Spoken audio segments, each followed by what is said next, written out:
18 months of owning this beautiful 2013 Porsche 911. In this video, I'll cover what it's been like to own it, how much I've spent, way too much, and most importantly, just how hard is it to get in and out of this thing. Some days I don't even want to do it. Owning a 911 is nice, but not without its challenges. When I bought my car a year and a half ago, sight unseen from a dealer out of state, I knew that I was getting my hands on a car with 6 previous owners. And the first thing I had to do was get 4 brand new tires all around. All of them were in really bad shape, and right when I got the new tires, it made a huge difference in how the car drove. When you're buying a car like this from a dealer, you really don't know what you're getting, and unfortunately, the car just hadn't been really well taken care of. But at least I was able to start it up fine.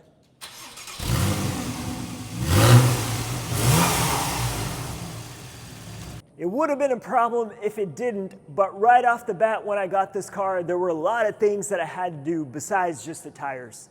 All 4 Michelin Pilot 4S tires cost me over $2,100, but that was just the beginning.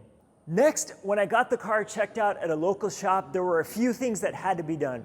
Spark plugs replacement, a drive belt, the windshield wiper fluid hoses were messed up, so that had to get replaced. The gas tank located in the front of the car was making a weird noise, so that had to be fixed. The typical door panel problem with the 991 911, I had them take a look at it. It turns out that the previous owners tried to glue it back together, but it didn't work, so my only option was to replace the panel. I decided to skip it for now. I could live with some imperfections. With these kinds of cars, you could spend endless amounts of money to get it just perfect.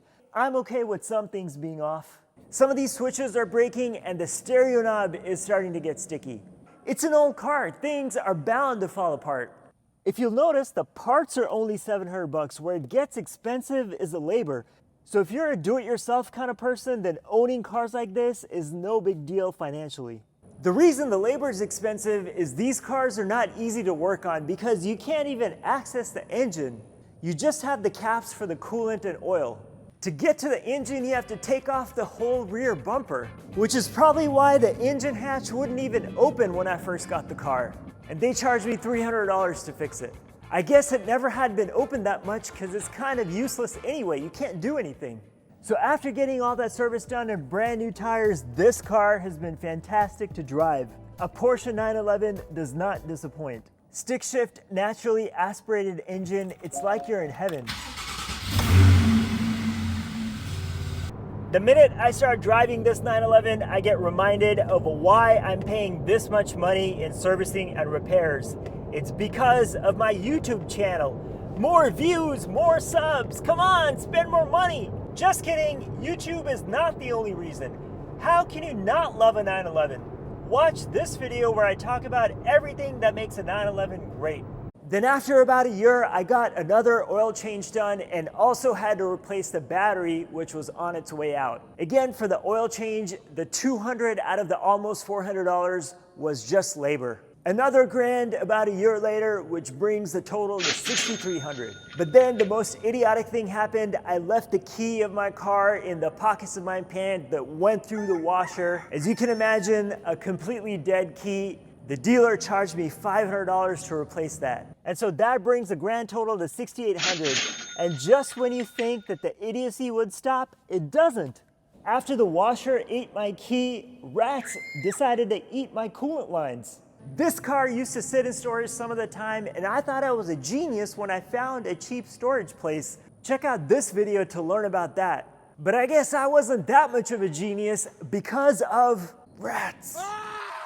Here I talk about the rat saga, which cost me $2,300, replacing all the coolant lines. But the storage company did end up giving me about $1,000, so out-of-pocket total was $1,300. While I was getting my coolant lines replaced, the shop told me that my spoiler was broken and wouldn't lift. Instead of paying a dealer $5 grand to fix it, all I had to do is buy this part from the site. Apparently this is a common issue where the plastic clips break, so for only $358, now I have a working spoiler. But to be honest, I like the look of the car way better with the spoiler down. So in 18 months, the grand total comes to $8,100, but that's not where it stops. I need front brakes soon. The pads are at 3 millimeters, and this will cost me about $2,000 for the front brakes and rotors. But that's just a normal wear and tear item. What I will tell you is this car hasn't really left me stranded. It drives really well, really smooth and stable. It shifts perfectly. And around turns, the 911 is an absolute blast. One of the annoying things about the steering wheel is once you lower it all the way, it blocks the view of the temp gauge. So as you're driving, you have to keep tilting your head down to look. Otherwise, the rest of the driving experience ergonomically is perfect. I bought this car with 59,000 miles on it. Now it's got 64 and change. Definitely one of the most fun cars I've owned.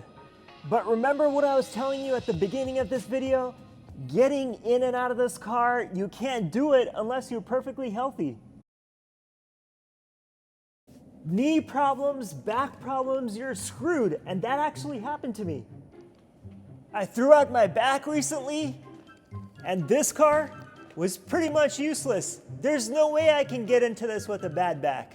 A Porsche 911 will force you to stay in shape, because if you're not in shape, good luck getting in and out of this car. When I had my back problem and I could barely stand up or sit down, I'm so glad I had another car, because with a 911, you need another car. The 911 is actually a really good daily driver, extremely usable, really good ground clearance. You're not really gonna scrape over much, but it's just this getting in and out thing that's the problem. Other than that though, this car is super fun to drive and own. The reason why spending $8,100 in an 18-month time frame isn't so bad is because this thing is holding its value. In fact, the values are actually going up. The 991 911 is so much in demand, especially with the manual transmission, that the prices keep climbing. I got a glimpse of that in 2024 when I was trying to buy this, because this was really hard to buy. They were getting snatched up left and right.